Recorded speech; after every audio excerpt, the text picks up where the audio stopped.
Assalamu alaikum wa rahmatullahi wa barakatuh. Que la paix soit sur vous ainsi que la miséricorde de Dieu et ses bénédictions.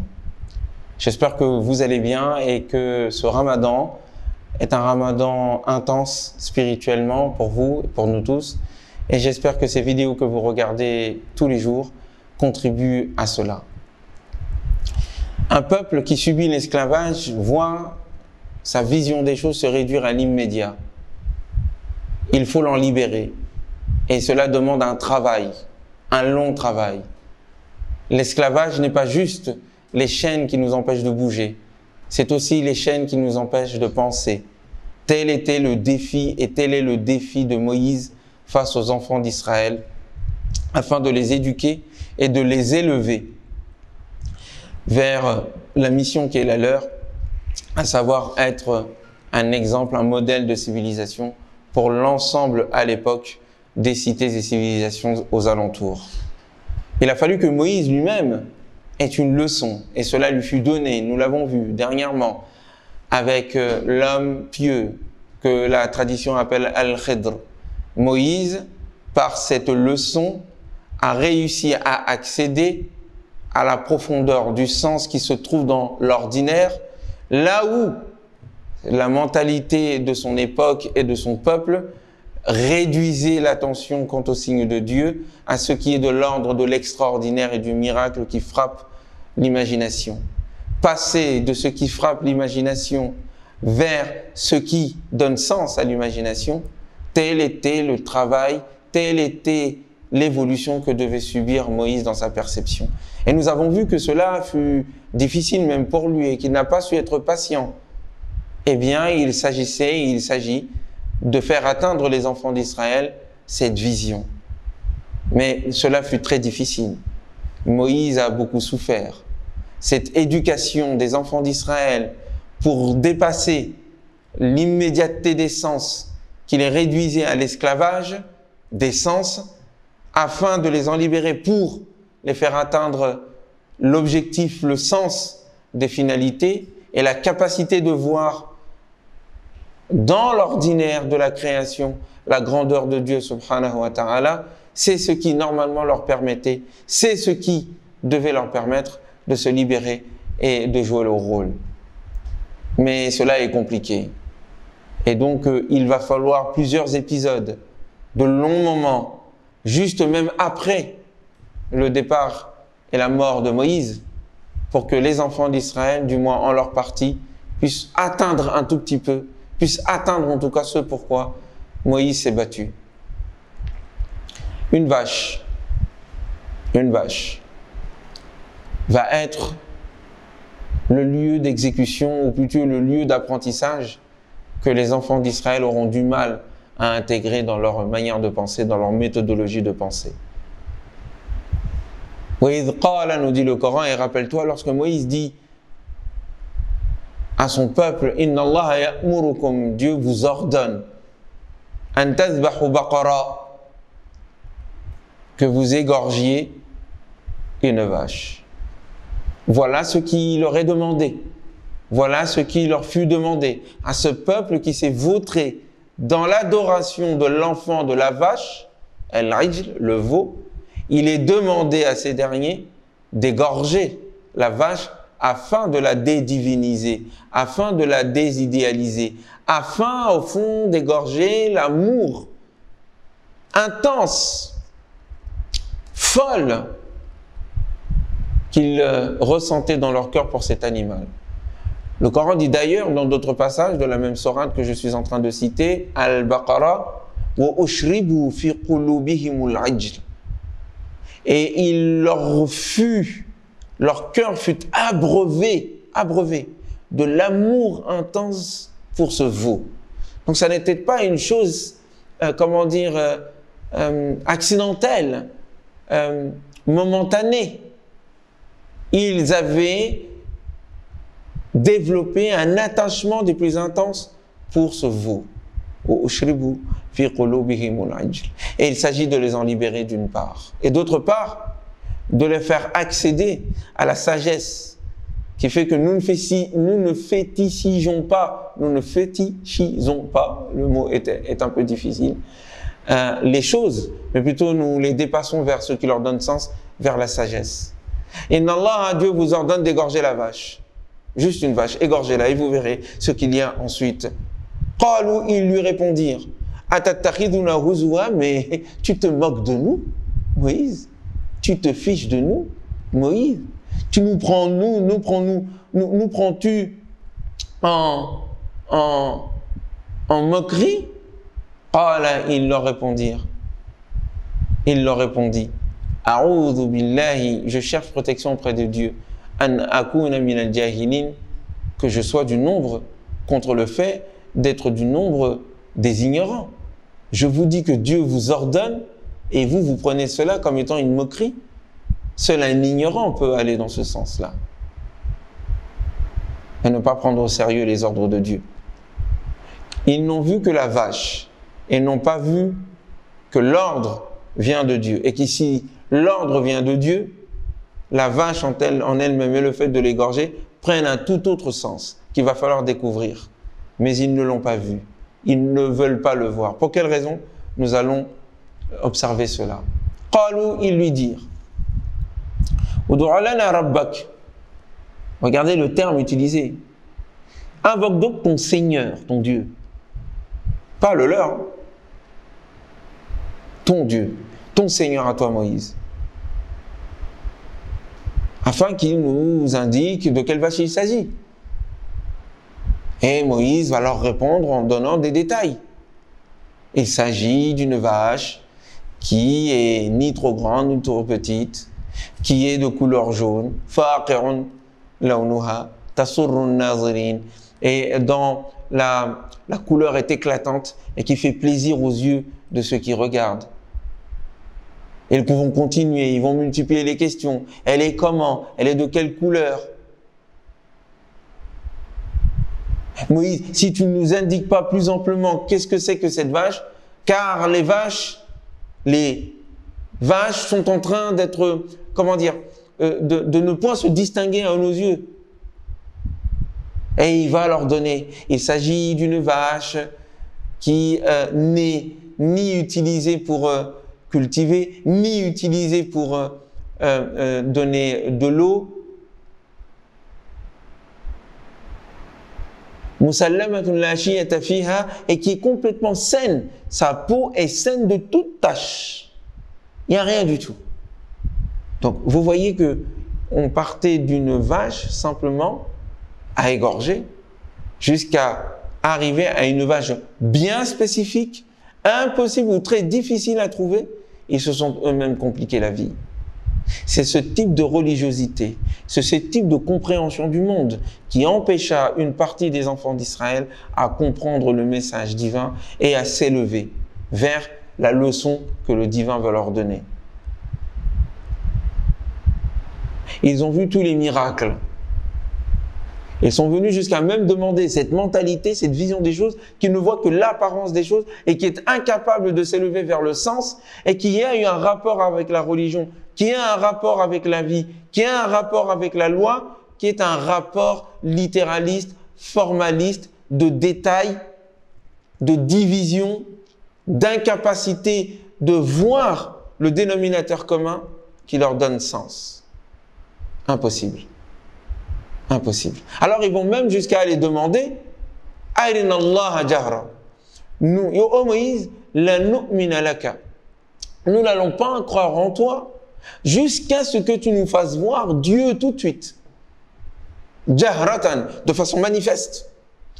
Fa'akhadhathum as-sa'iqa. Et la mort les attrapa à ce moment-là. Et les prit.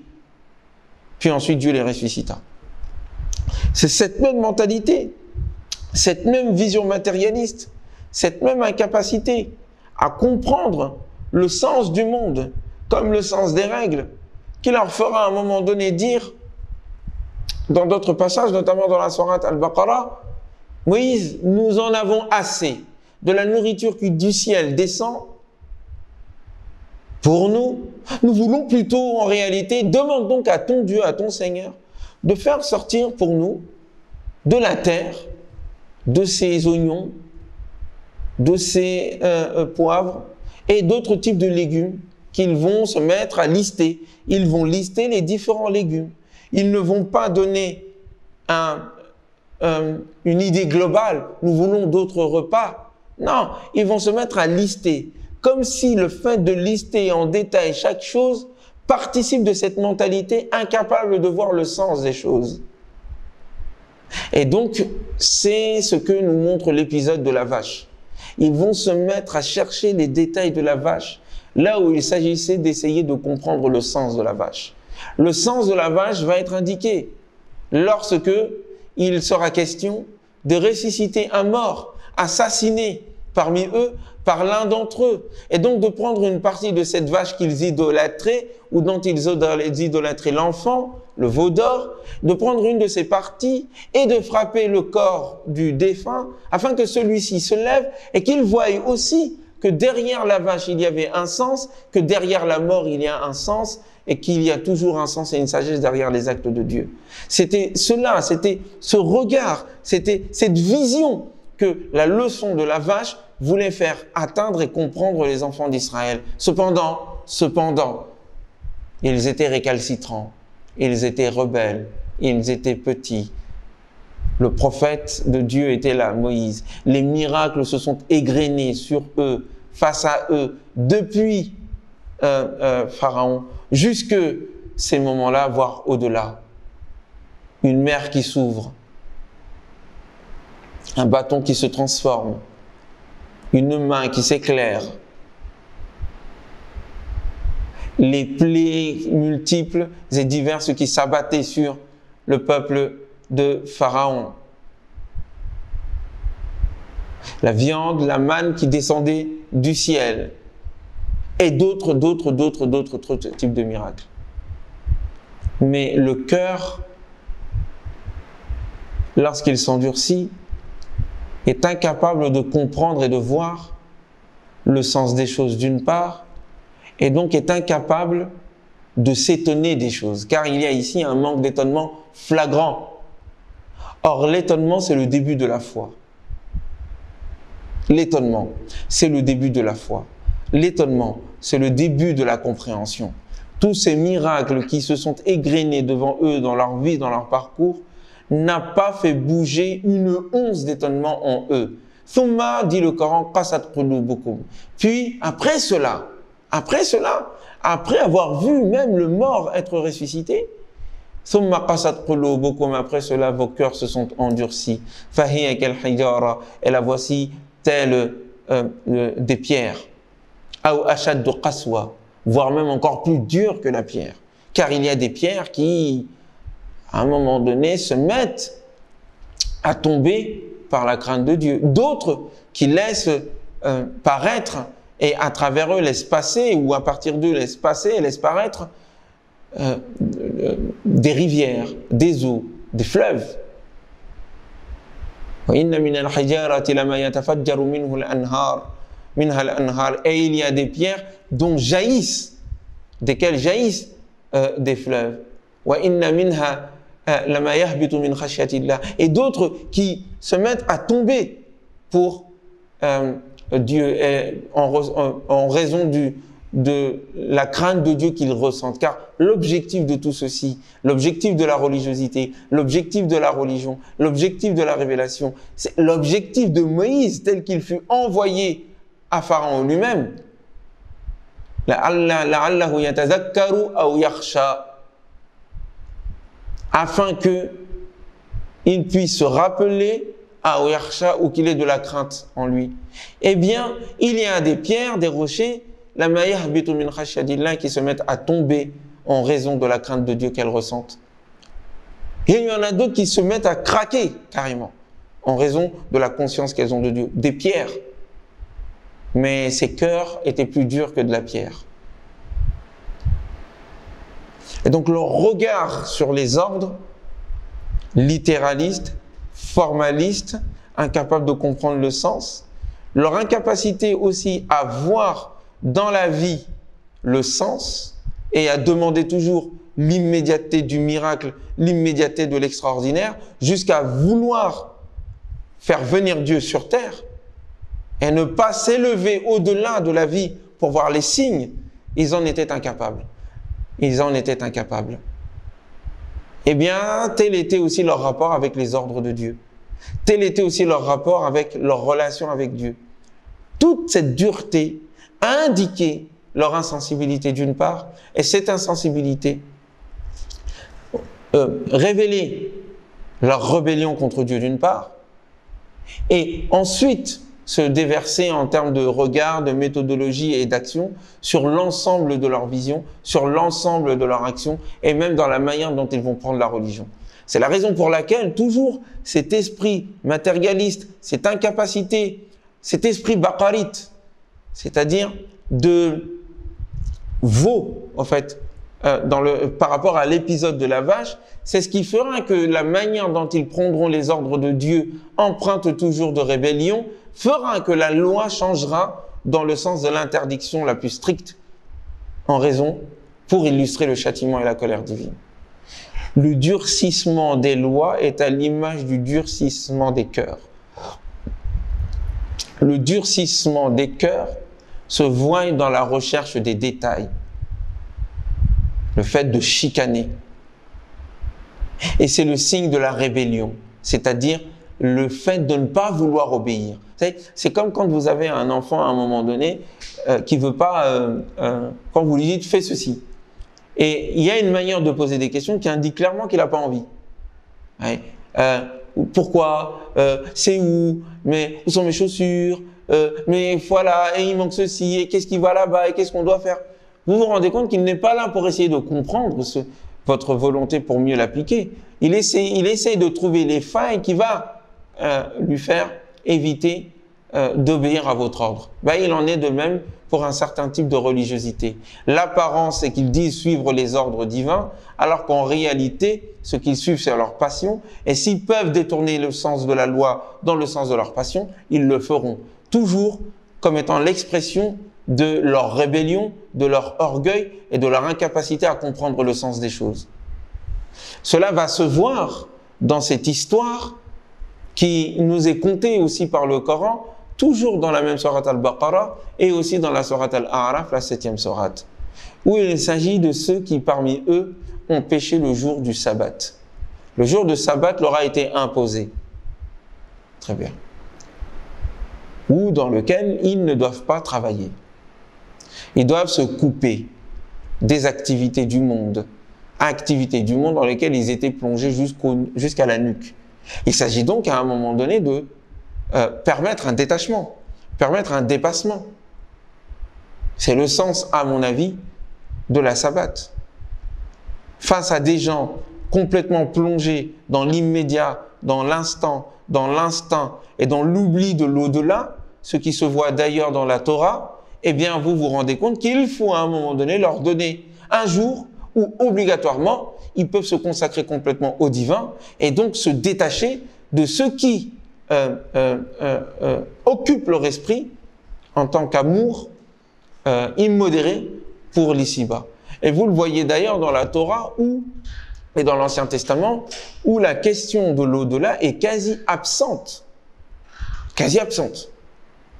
Donc c'est une vision des choses qui réduit les récompenses de la religion à l'ici-bas, à l'immédiat, et qui ne voit pas ce qui est au-delà, qui ne voit pas l'au-delà, et qui en réalité n'y croit pas, et qui désire même vivre le plus longtemps possible. Toujours cette même mentalité littéraliste, c'est-à-dire ne pas être capable de voir ce qui est au-delà de la vie, c'est ne pas être capable de voir ce qui est au-delà des règles, c'est ne pas être capable de voir au-delà des éléments, c'est ne pas être capable de voir au-delà de soi. Tout cela est lié. Et donc de ne voir de rapport avec Dieu qu'un rapport matériel immédiat, il m'a donné. C'est la raison pour laquelle ils sont interpellés à travers les bienfaits qui leur fut donné. Ô enfants d'Israël, rappelez-vous les bienfaits que je vous ai donnés. Très bien. Et donc c'était un samedi, le sabbat. Des pêcheurs au bord de la mer, d'une partie des enfants d'Israël, désiraient avoir du poisson. Mais par punition et en raison de leur rébellion, Dieu fit en sorte que ces poissons, en nombre, ne venaient que le jour du sabbat. Et pour les autres jours, ils ne venaient que très fort peu nombreux.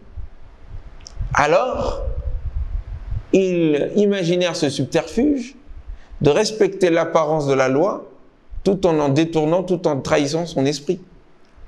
C'est un peu comme ceux qui, aujourd'hui, afin de respecter les droits de l'homme, vous disent qu'on peut torturer sans blesser. Alors, on va torturer, mais faire en sorte qu'il n'y ait pas de coups, qu'il n'y ait pas de blessure, qu'il n'y ait pas de sang. L'apparence est respectée, mais la finalité. Or, la loi sert à une finalité. L'esprit de la loi, la lettre de la loi est au service de l'esprit de la loi. Alors, les pères fondateurs de cette mentalité, eh bien, sont ceux qui vont pécher, dans les deux sens du terme. Le poisson, venant le sabbat, ils se sont mis à mettre en place leur filet de pêche la veille et faire en sorte qu'au moment où les poissons arrivent, les filets tombent. Tombant, ils empêchent ainsi les poissons de partir et le lendemain du sabbat, ils prennent les poissons et les vendent ou les mangent ou font ce qu'ils veulent. C'est un signe de perversion, car ils n'ont pas respecté l'esprit de la loi et pensaient ainsi se jouer de Dieu en usant de ce subterfuge. Eh bien, ceux qui ne savaient voir le sens des choses se transformèrent en ce qu'ils étaient en réalité, c'est-à-dire des animaux qui ne voient que l'apparence des choses, des singes et des porcs. D'aucuns disent, mais il s'agit d'une image, ils ne se sont pas transformés physiquement en singes ou en porcs. D'autres disent, non, ils se sont effectivement transformés en singes et en porcs, et ce sont les ancêtres des singes et des porcs, d'où la ressemblance qu'il y a entre les singes et les porcs. D'autres mythes qui existent quelquefois dans le propos de certains musulmans. Je me souviens de ma jeunesse lorsque je lisais des propos pareils dans des journaux, des magazines musulmans. Que nenni! Il ne s'agit pas de cela. La première des choses, c'est qu'il n'y a aucune raison de remettre en cause le fait qu'ils puissent être transformés et qu'ils furent transformés en porcs et en singes. Je n'ai aucune raison de dire qu'il faut l'interpréter, c'est symbolique. Parce que Dieu est capable de les transformer. Et s'il l'a dit ainsi, et qu'il n'y a aucun signe, aucun élément qui permet d'interpréter cela dans le sens du symbolique, eh bien je le prends dans son sens manifeste et clair et direct. Ils se sont donc transformés en singes et en porcs, d'une part. D'autre part, le fait de dire que c'est là l'origine des singes et des porcs est aussi une erreur, une superstition qui n'a aucun fondement, d'autant qu'il est de tradition que ceux qui, parmi les êtres humains, sont châtiés par le divin, ne laissent pas de descendance derrière eux. C'est une tradition. Quand tout ce qui est de l'ordre de ce qui peut rester derrière et après ceux qui sont injustes et châtiés est complètement coupé, parce qu'ils n'ont pas de descendance. Très bien. Mais je reviens donc sur cette affaire du sabbat. Il illustre, comme l'affaire de la vache, une certaine mentalité régressive qui fait régresser l'être humain vers l'apparence, vers l'animalité, vers l'inintelligence, en raison de l'orgueil, en raison de la rébellion, en raison de l'incapacité ou de l'absence de volonté à s'élever. Là où Moïse a pu s'élever du sens vers l'essence, vers le sens et l'essence, de la connaissance des règles et de la loi, des règles, des éléments et des événements apparents, vers ce qui les relie de sagesse, eh bien, il s'agissait, de la part de Moïse, d'enseigner cela aux enfants d'Israël. Et vous le voyez, vous l'avez compris, cela fut extrêmement difficile. Et de son vivant, en tel cas, la majorité des enfants d'Israël ne purent s'élever vers cela. Et même après que la loi descendant sur eux, rebelles qu'ils étaient, ils virent une montagne entière, un mont entier s'élever sur leur tête pour les forcer à prendre le livre avec sérieux. Le livre ne sera pas pris avec sérieux, car le livre sera pris justement, seulement dans l'apparence de ses règles et dans l'oubli de son sens. C'est l'illustration d'une religiosité déviante, c'est l'illustration d'une forme de religiosité qui peut se trouver dans toutes les traditions, chez les musulmans aussi, chez les chrétiens, chez les juifs et chez d'autres personnes. Elle peut aussi se trouver dans la vision que l'on a du monde, le matérialisme, l'incapacité de comprendre derrière les lois objectives de l'univers le sens divin de leur existence. Le même regard pauvre, le même regard appauvri, le même cœur tout aussi miséreux. Que Dieu nous en protège et qu'il fasse que nous tirions des leçons de ces histoires afin de nous améliorer, afin de nous faire grandir, afin de nous faire atteindre la sagesse. Que Dieu nous recouvre de sa tendresse. Je vous souhaite un très bon Ramadan. Que Dieu accepte. Wassalamu alaikum wa rahmatullahi wa barakatuh.